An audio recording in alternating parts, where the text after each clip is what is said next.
And after the fall of Afghanistan back into the hands of the Taliban, the group made pronouncements that they would not attack or go after any Afghans who worked with the U.S. in any manner.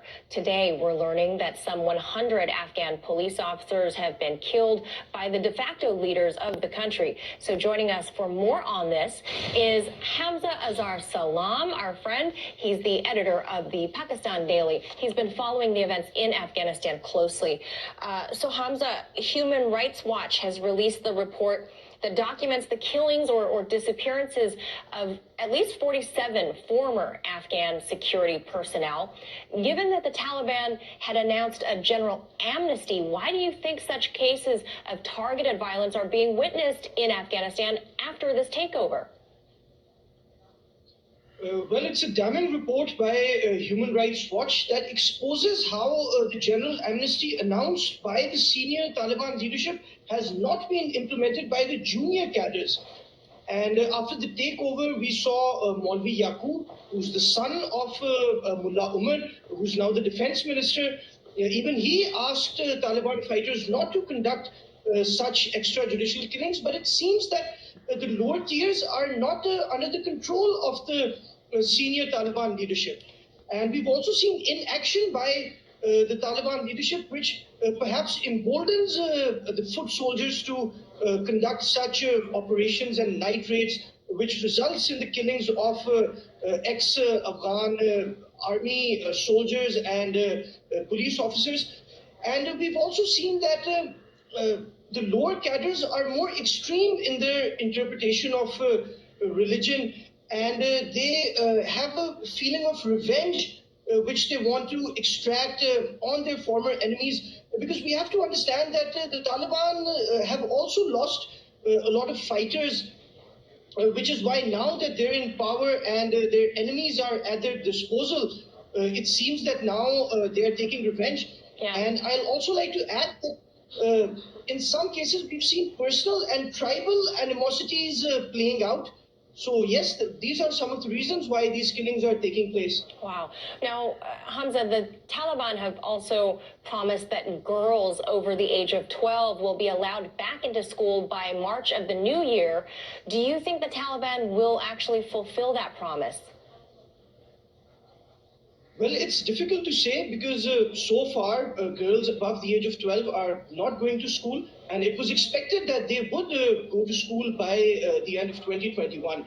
And I think Afghanistan needs to understand that if they seek recognition by other countries, education for women is non-negotiable in this day and age. And Afghanistan cannot progress if half of their population is left forcibly handicapped because of their myopic view on women's education and women's rights and women's mobility. So I think that if the Taliban seek to make Afghanistan more progressive and more economically viable as a country, I think they will have to ensure that women in Afghanistan and girls in Afghanistan are able to access education.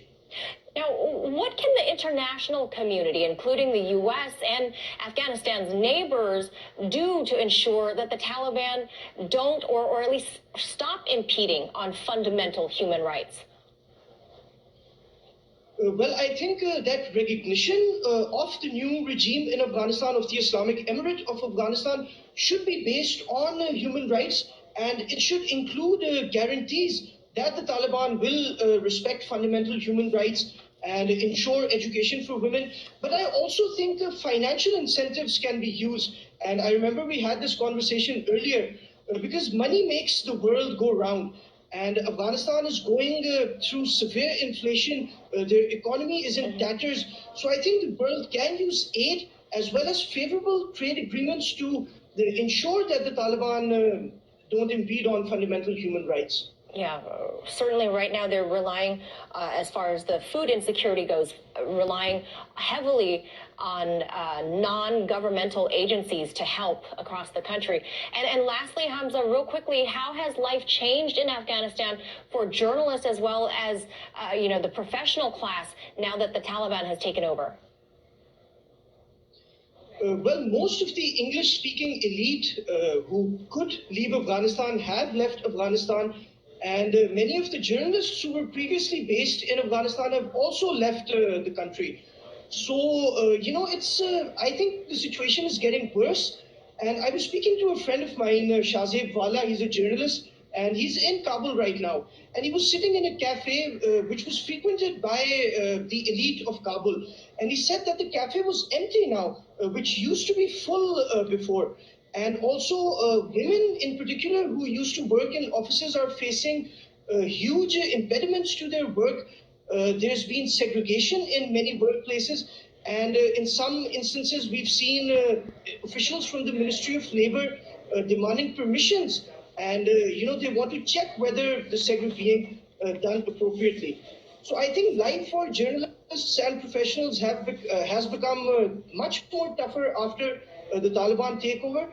And we've also witnessed a case of a Pakistani journalist who was kidnapped by Taliban fighters and who was released 10 or 11 days later. So I think that the situation in Afghanistan is very precarious, and the world needs to look at it so that it's better for journalists and professionals.